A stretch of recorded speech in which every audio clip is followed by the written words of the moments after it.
As I mentioned in the previous module, now we are going to be doing exploratory data analysis with Pandas. This is basically the meat and potatoes of this course. We'll be using Pandas to explore the data set that I showed you in the last module, and we'll also see how we can use Pandas to manipulate this data. As I mentioned in the previous module, the function to read a CSV file is the read CSV function, and that is exactly what I've done here. I have used my alias to import Pandas and use that function read CSV on top of that alias, and I have passed in the path to my file, that is the CSV file, inside the read CSV function. Make sure that your path is in string, and I'll assign that to a variable. Now, the first function we are going to see is the .head function. Now that we have assigned that data frame to a variable df, which we mostly use and is just a short form of data frame, feel free to call this any variable that you want. You can use df_sales, for instance, just to identify it with that data if you are reading multiple data in one Jupyter notebook. The function is the .head, and just like you may have slightly guessed, it shows us the first 5 rows of our data frame, that is our data set. And as we see here, that is what exactly it has done. It has shown us the first 5 rows of our data set. This way is a quick way to quickly go through the data and look at the columns that we have in that particular data. So it has basically shown us the columns and the very first 5 rows and their values. Now, I want you to do a quick exercise to guess what the function for the last 5 would be. If you can think of what is the opposite of head, that is your hint to know the function. Moving on, we are also going to verify, or I'll show you how to verify that this is indeed a data frame. And how you can do that is to use the type function, which is a function that we know from Python as an inbuilt function, and we pass in the variable of that data frame, and basically that tells us that this is indeed a data frame. So that is one way to verify that a particular variable is a data frame. Next, we are going to look at the shape function. If we are curious to know the number of rows, so for example, you may open up a particular data set and you are curious to know the rows that are inside that data set, all you just need to do is to do the .shape, and it returns not just even the rows but the columns. So this tells us that we have 2823 rows and 25 columns in this particular data set. One thing is also that sometimes we may want to select specific columns in our data frame. So for example, let's say I have 100 columns and I only want to explore and manipulate about 15 of those columns. I'm not interested in all of the columns. One way we can do that is to create a new variable and assign a list inside this square bracket. So we pass in the variable, which is the data frame that we have created, and we follow that with an angular bracket with a square bracket. We follow that with a square bracket and we pass in a list of our columns. And we have to be sure that whatever we type in here into the list corresponds with the columns. Otherwise, if there is an error in mistake in the spelling, it's going to return an error. And given that, we can then return our new data frame. As I mentioned, this can be 15 of them, so you can just pass in the names of the columns and that returns basically to you the new data frame that we have created, containing just the columns that we want. When you print it, you would see that Jupyter Notebook will only print the first 5 rows and the last 5 rows. This is because it just skips the mid rows, but it gives you an overview of the rows, the first 5 rows and the last 5 rows. Another function that we can use to know more about our dataset is the .info. And we just use this function on that same data frame. What this does is that it goes through each column and tells us the number of the null values in that column and the data type as well. So as you would see here, it tells us that there are some columns that actually have some null values. So it's saying that the values that are not null is 302. So when we know that the number of rows is 2823 and we see that the non-null values is 302, that means that when we do 2823 minus 302, it returns to us the null value. So this already tells us that this adverse line to have over 2000 null values, that is, the rows are empty. And as we will see that it shows us the non-null values in each of the column. And it also shows us the data type. For example, the order number is an integer. The price, as we would expect, is float because we could have decimal, we could have orders with decimal values. And objects here basically is what we can refer to as strings. So it tells us that this column, the values or the data type are of string values. So whenever you see object, don't be scared. It just means that this is a string value. Another beautiful thing that we can see here is that we can use the describe function to also generate some descriptive statistics of a data frame or series. So we can actually use this on our series, or we can use it on our data frame. Now, we'll see that it has told us the count of the rows for each of the column, and also it gives us some basic descriptive statistics like the mean, the standard deviation. So when we look at the order number, for instance, we don't know the mean of order number because we know that the order number are just sequential number like 0001, 0002, and so on. But we would need mean when we want to look at the mean of our sales, for instance. We want to know the average sales for that particular data set. So this is when the describe function comes. So it may not be relevant for all your columns, but you can actually use it for some of your columns. Some other statistics that this describe method returns to us is also like the minimum value. So if we want to know the minimum sales that we have made, we know that, okay, it's 482. We can also check like the 25 percentile up onto the 75 percentile. And it also returns the maximum. So if we want to know the amount of the maximum sales that we have made, for instance, we can see that here. Or we want to know which of our product has the highest price, we can see it from here that it is 100. Or we want to know in our data set which quantity, which particular row has the highest number of quantity ordered, and we can see that we have this value as that means there's a customer that has ordered something and they ordered 97 units of that particular order. Another beautiful thing is to find out the number of the unique values in a particular column. So for the status column, for instance, we want to know how many unique values are in that column. And as you can see here, it has listed not just the numbers, but the values. And we can just put a quick count to count it. And here, I think we have about 6 of those values.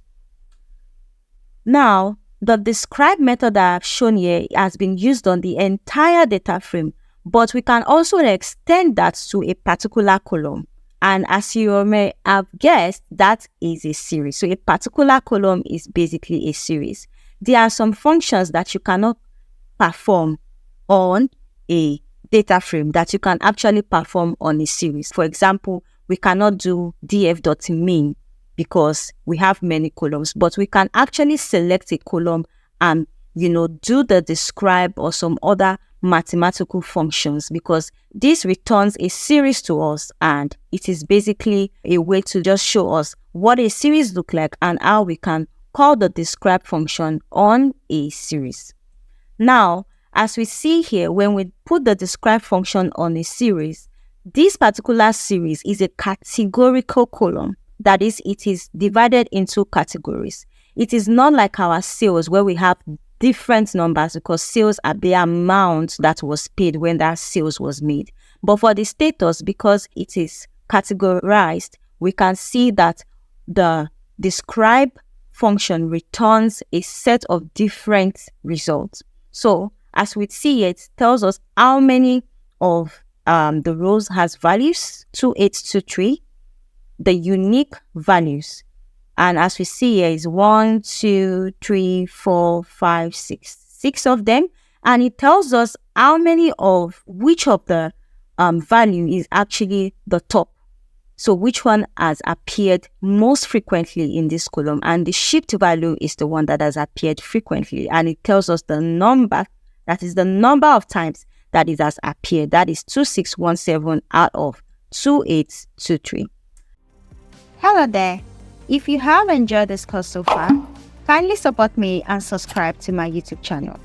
Subscribe will also help you know when newer courses are released. Thank you for subscribing. I do hope you have. Let's carry on with the course. Now, the difference that I want you to see is the difference between the status and the sales when we call the describe method on that. As I mentioned earlier, the status is categorical column, while the sales is numerical. And you will see that the describe here is actually the same as the describe when we did it on the old data frame. This is why sometimes when we do the describe method, it is good to do it on each of the column rather than the entire data frame. Because as you would see here, the describe here only returns the columns that are numerical. We would not see the sales here. However, this is why we can pick it by each of the column and put the describe on it. I will leave you to figure out a way to actually do describe on just the numerical and on just the categorical. That is an exercise that I would like you to do. The next exercise is also to describe the deal size column and gain some insight from it. Moving on, the next thing I would like to show you is the value count function. What this does, for instance, is that it goes through the values of a categorical column and counts how many times that value appears in that column. So for each of the values, the disputed, in process, and all of that, we can see that it has counted the values of those, variables in the columns, the number of times that it appears. And as we have seen, the shift has the highest number, and it corresponds to the frequency that was shown here previously. And the next exercise I would like you to do is to also display the value count for the deal size column. This is quite easy. I'll leave that to you. A very good function that I would like to show you, which is mostly used by data scientists, is the correlation function. The correlation function is a function that shows us how highly correlated some features are, that is, some columns are to one another. A typical case example is, as a data scientist, sometimes we want to build models and we want to do what we call feature engineering, which is basically choosing the features that are most relevant to us. So for instance, if you have a tabular data set that the columns are like 150 columns, that may be too much to train a model. So therefore, you want to reduce the size of the columns that you select. The correlation value is usually between 0 to 1. The closer it is to 1, the highly correlated the features are, the lesser it is to 1, and vice versa. For example, you will see that when we call this function and we check the correlation between other number and other number, it is 1 because it is the same column, right? And you will see that across the same columns. But as we move on, an example I would like to show you is this value, which is the month ID versus the quantity ID. So it tells us that there is a high relationship between the month that the order was made and the number of quantity. So for example, if this sales data is for an e-commerce, we can say that this is relevant. Probably in the month of December, there is a high number of quantities that are in demand. Or maybe like in a time like January and December, there is a high quantity, but probably in the middle of the month, we have less quantity that has been made. So this tells us that the month ID and the quantity ID are very high correlated. And as data scientists, sometimes we may just drop one of these and say, okay, we'll just pick the quantity ID, since these two have a high relationship between one another, and we just want to select very few features to build our model. I hope you understand that. As I said, this is usually used by data scientists, but as a data analyst, you may not really, need to do this. but I just wanted to show you what correlation means and how you can use it in Pandas. The next set of things I would like to show you is the total number of missing values in each column. If, for example, we want to check how many columns have missing values and how many of their rows are actually empty, we can use two functions. The first one is the isNull. So we just use this function on our data frame and then do the dot sum on it. The dot sum means go through each of the column, find the rows that are actually missing values, that is, they are empty, and count it for us. And as we would see here, we know that the address line 2 actually have a lot of missing values, because out of about 2,800 rows, 2,521 rows are actually empty. Another way to do it is the isNA. And if we compare what we have seen here, we will see that it's just basically the same. So you can use anyone, it's your choice actually. Now, how do we handle missing values? It depends on the type of dataset that you're working on and also the task that you're working on.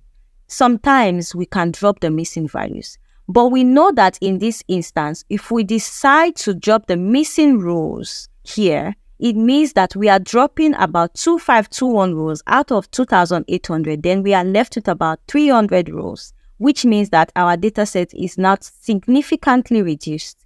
So sometimes dropping the missing values may not be the best solution. However, as a data scientist or a data analyst, if we can see that there are two columns that are, highly correlated, for instance, we can decide to drop one of the columns. So we know that address line 1, for instance, there are no missing values there. Then that means that if address line 2 is not so important to us because there is already address line 1 that points to the location that the customer is buying from, then we can easily drop that column and be rest assured that we are fine. However, it's not always the case sometimes. Sometimes you may have a column that has many missing values, but there is no other column that can replicate or looks like that column. What you can do in this case sometimes is to fill the missing values with zeros. So we can fill it with an empty string, like for this case, we can't fill it with 0 because it is not a numerical value. It is a string, which is the address of people. So we can decide to say we just put a value not available inside the column, like inside the missing values. Sometimes we may fill it with the mode. So for example, if we have the sales column and there are some sales rows that are empty, we can decide to say what is the median of the sales column itself and fill the missing values with the median, sometimes with the mode. Sometimes you just have to play around the values to see the best one. There is no one way to, fill in the missing values. And also, as I mentioned, you can fill it with the test statistics. So that is filling with the mean, median, and all of that.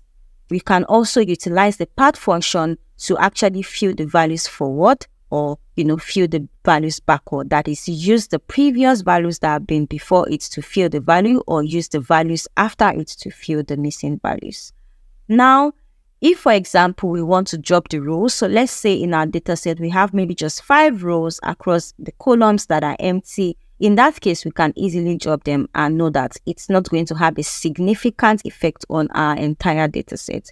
The function to remove the rows with missing values is the dropNA function, and we can apply that on the entire frame or just do that on certain columns in our data frame. And to do that, we just need to put this and then the name of the column. So let's say, for example, the address line 2, we want to drop all of the rows. We can do it in this way. You can just put it as a series and then do the drop now. The other way, if we want to fill, is to use the fill now. So the fill now function would expect that you put the value that you want to use to replace the values. And you can also do that on the entire data frame or also just do it with some particular column. So let's say for our address line 2 column, we can use the fill now and just add the string and do maybe not available. So it means every rows that are missing values will replace it with not available. Or This can be any column literally, and you can just fill it with the value that you want to use. Now let's move on to duplicates. What are duplicates? Duplicates are replicated values that are the same. This can happen during data entry, for instance. Maybe during data entry, there has been a mistake and the same row has been entered twice. The way to do that is to use the drop duplicate function. We can use the drop duplicate function on the data frame, or we can do it on a series, basically on a particular column, just like we have seen in this case. Next, we'll talk about grouping and aggregation. Hello there. If you have enjoyed this course so far, kindly support me and subscribe to my YouTube channel. Subscribe will also help you know when newer courses are released. Thank you for subscribing. I do hope you have. Let's carry on with the course.